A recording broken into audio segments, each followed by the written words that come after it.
It is a given that Manchester United have had a horrible 24-25 season.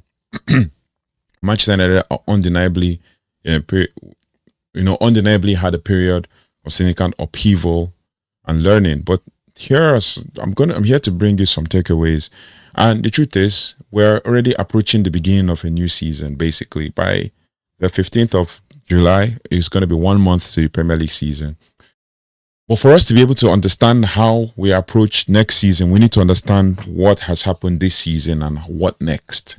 And I mean, the last season and what we've learned from last season. I've given you like a review, 2-part video of the season review. You can check it on our channel, basically breaking down what led to where we are and where we're headed and all of that. But with this one, I'm just trying to give you like all things that we learned from last season and what next, from here. And I'm going to try to break it down as much as I can. But here are some of the things that we learned from last season. Basically, it was full of like ups and downs, like a roller coaster ride, generally. But we had the first one is basically that Manchester United had a historic on-field decline. I mean, the most striking lesson in the club's unprecedented drop in performance, culminating in the worst ever Premier League finish, 15th place, with a record low 42 points. And this also marked the first time since 1989-1990 season that they finished in the bottom half of the table and critically failed to qualify for European competition for the 2025-26 season, right? After losing the Europa League final to Tottenham Hotspur. Now, this outcome underscores a pervasive club-wide issue rather than just isolated incidents. And this gives us something to think about, basically, with what is expected for next season, seeing as we have no European commitments. We will potentially focus on trying to do well domestically and then use that to build on towards other things for the 26-27 season. So, yeah, historic on-field decline was the major one. And then the next one is just basically a deep-seated tactical squad and squad imbalances. The season exposed fundamental tactical squad deficiencies. Despite managerial changes from Erik ten Hag to Rúben Amorim, the team struggled with a coherent playing style. Amorim's 3-4-3 system emphasizes high pressing and rapid transitions and improved less effective against deep-sitting defenses, and the squad's suitability for crucial roles like wing-back was questioned. Players like Antony, Marcus Rashford, Jadon Sancho, and Garnacho, even though Garnacho kind of changed his game a little bit, became a left 10, but he was also still going wide as much and making it difficult for our left side to even flourish and all of that. But yeah, that led to a lot of imbalances and led to a lot of things going on before we brought in Patrick Dogu in January. Surprisingly, one would think that Patrick Dogu coming in January was like he's been here all season. He's basically played half a season, but it is what it is. Now, with 4 players, Antony, Rashford, Garnacho, and Jadon Sancho, it shows that Manchester United does not actually need wingers anymore. We just need wing backs, which meant that players like Ahmad, who can play in multiple positions, including the 10 and the wing back position, was very vital in the squad, right? And now he can play as a wing back. He can rival Diogo Dalot if he starts messing up and all of that. So, yeah. Now, there's also the consistent and persistent defensive errors, including positional issues in the infield and confusion among wingbacks, directly leading to 12 goals conceded in the Premier League, highlighting a systemic fragility in the squad. I mean, we also had multiple injuries at the back line and multiple situations where we had too many young players coming in to the squad when they're supposed to be bedded in. Players like Tyler Fredrickson, players like Lenny Yoro, who was 18 at the time, players like Aiden Heaven, and then we had Lisandro Martinez getting injured in the season and all of that. So all these things kind of just, messed up the whole. Then at one point, Matthijs de Ligt had a serious injury. And then at one point, Harry Maguire had a serious injury. So it just created an imbalance. And then the third one on our list is basically a profound financial challenge and the need for prudence. Missing out on Champions League has had severe repercussions, including an estimated loss of at least about 100 million euros in TV revenue and from TV rights and all of that. Basically, sponsorships and match day income plus a $12.4 million dollars penalty from Adidas. This financial strain, coupled with existing debt and profitability concerns, means that the club is under immense pressure to comply with PSR, of which I know we're in the new window now. So PSR were good from last year, considering the financials that were posted, and will heavily rely on player sales also for new signings. Yeah, which is a normal thing that Manchester United is going to heavily rely on player sales. We need to let go of some players. We also need to bring down the wage bill so we can have more room to sign players and also even possibly recruit from within, right? Especially with the academy and all of that. Now, there's a whole lot that can go into that one. And these 4 players I mentioned at the beginning of this video, basically with Sancho, Antony, Rashford, and Garnacho, they all leave. And then with, it will make room for at least 3 players. I mean, with the signing of Cunha, that's kind of alleviated a little bit of pressure on the squad and, made it possible for us to see that there's a direction. But we need to make some sweeping changes across the squad. Now, number 4 is that INEOS's sweeping off-field transformation is underway. Sir Jim Ratcliffe and INEOS and the INEOS group, they've taken a decision and a decisive control of football operations, marking the first full season since 2004-2005 without the Glazer family directly having football oversight. Key executive appointments like Omar Borada as CEO and Jason Wilcox as the football or technical director, and signal a move towards a more professional, data-driven structure. And this transformation, while necessary, has also involved significant internal restructuring and cost-cutting measures leading to some instability. So there is a lot of things, even like the time when Man United kind of let go of staff, made staff redundant, a lot of that. These are the things that have kind of led to certain things happening in the squad with regards to instability and all that. But another thing, again, which brings us to number 5, is the over-reliance on individual brilliance amidst the collective failure. In a season of widespread underperformance, the team's reliance on Bruno Fernandes was very stark. He was the club's top scorer with 19 goals and 20 assists across all competitions, right? Highlighting a significant lack of consistent contributions from other key players. High-profile players like Marcus Rashford, Antony, and Jadon Sancho underperformed and also are reportedly for sale. While even promising talents like Kobe Mainoo, not blaming Kobe Mainoo for anything before anybody clips me, Rasmus Højlund, even Joshua Zirkzee, these are players that really underperformed and we expected that they should.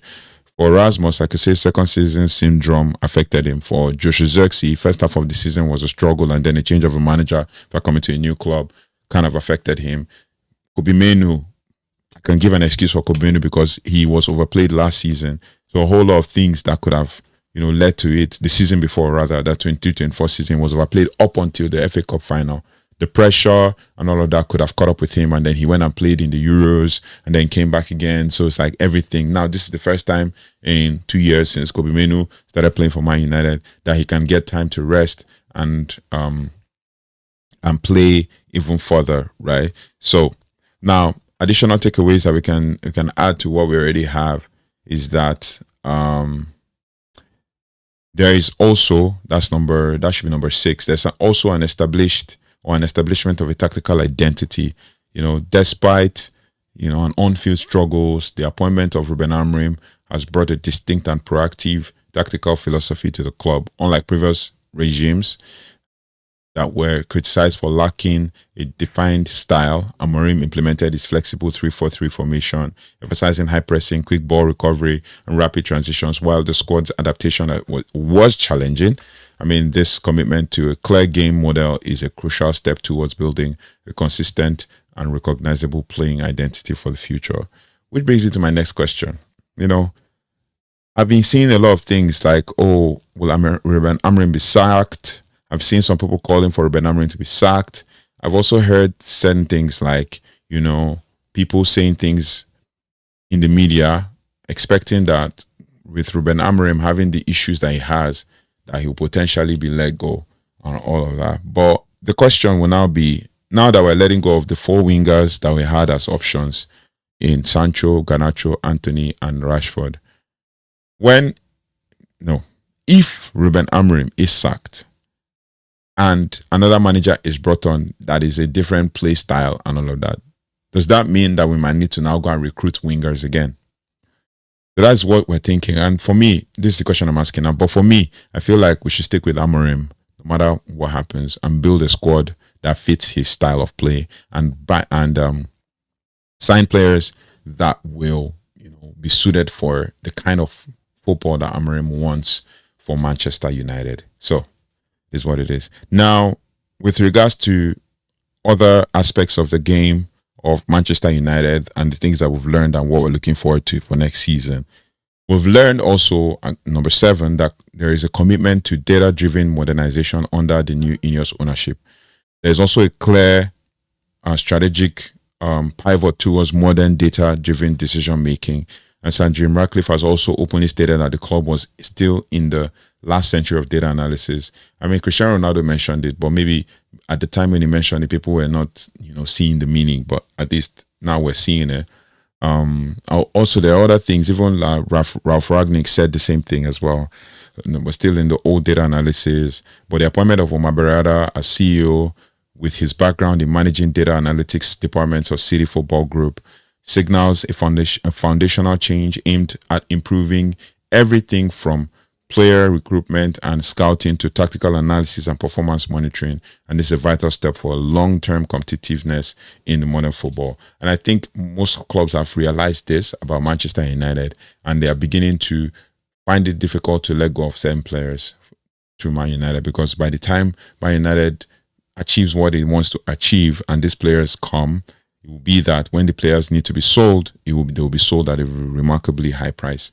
Like in the days when we used to sell David Beckham and sell Ruud Van Nistelrooy, and also sell players like Cristiano Ronaldo for remarkable fees after signing them for remarkably low fees. Other things we've learned, number 8, is that there's an enduring strength and integration of the academy. Even in difficult seasons, Manchester United maintained a strong tradition of promoting youth talent. Several academy players made their senior debut, including Harry Amas, Toby Collier. Obviously, we talked about him, gave you a player profile for Toby Collier. He made his debut under Rúben Amorim, but also, I wish he could stay fit so he could actually, have an impact in this squad as a young player. He's going to be 22 pretty soon. And then we have Chido Obi, who also came on last season. I think he's under pressure also to perform. And if we sign one more striker, that means that there's potential for him to either go on loan or still remain and get the chance to play. Now, the continued presence and impact of graduates like Alejandro Garnacho and Kobe Mainoo, and the positive ratings for players like Eden Heaven demonstrate that the academy remains a robust pipeline for future talent. Eden Heaven was signed from Arsenal last season. Chidobe was signed from Arsenal last season. For us to be able to spot talents like that, Jason Wilcox had a hand in all these signings. It will be very good for us to, be able to give them a proper pathway to first team football. This internal development is not only a source of pride, but also a cost-effective and sustainable foundation for the club's necessary rebuild. So we're going to do 2 more things that we're taking away from the season and what we can look forward to next season. First and foremost, one of the last 2 we have is that there's been moments of dramatic resilience. I mean, despite the overall struggles, the team showcased remarkable fighting spirit in specific instances. A prime example is a thrilling 7-6 aggregate victory after extra time against Olympique Lyon in the Europa League quarterfinals. A comeback that the media described as one of the greatest in European football history. These moments, though isolated, demonstrated the squad's capacity for resilience and their ability to perform under extreme pressure. But for me, I feel like Manchester United should not be waiting. Surely the squad should not be waiting for there to be pressure before they can perform. But it is what it is. We have to keep moving from there. And then with regards to the new ownership and transparency, which is the next thing we're going to talk about, new ownership, transparency, and ambitious vision. So Jim Ratcliffe's INEOS group has brought a new level of transparency and a clear, ambitious, long-term vision to the club. Unlike previous ownership, Ratcliffe has publicly actually communicated his plans, including the Mission 21 objective to win the Premier League by 2028 and the proposed 2 billion 100,000 seater stadium project. Now, this open dialogue and commitment to comprehensive rebuild, including addressing financial issues and implementing a marginal gains philosophy, provides a much-needed roadmap and a sense of direction for the club's future. These are things that we need to be looking at. These are things that we need to be talking about as Man United fans, and everything is all there, for us to see on social media, for us to see on the club's website. You can see some of these things, the plans, the vision, the future. And that's how we're here to bring this to you. So we've learned a lot from last season. Now the question is, can we take it to the next step? Can Rúben Amorim take it to the next level with the players we have so far? And obviously, with INEOS's plan and all that, can we sign the players to suit that playing style, to suit that style of, that system and all of that? Are we signing system players or we're just signing star players? Because I see a lot of rumors and news about players that Manchester United are signing. But in truth, we need to think about it deeper than it is right now. But let me know your thoughts and feelings in the comment section.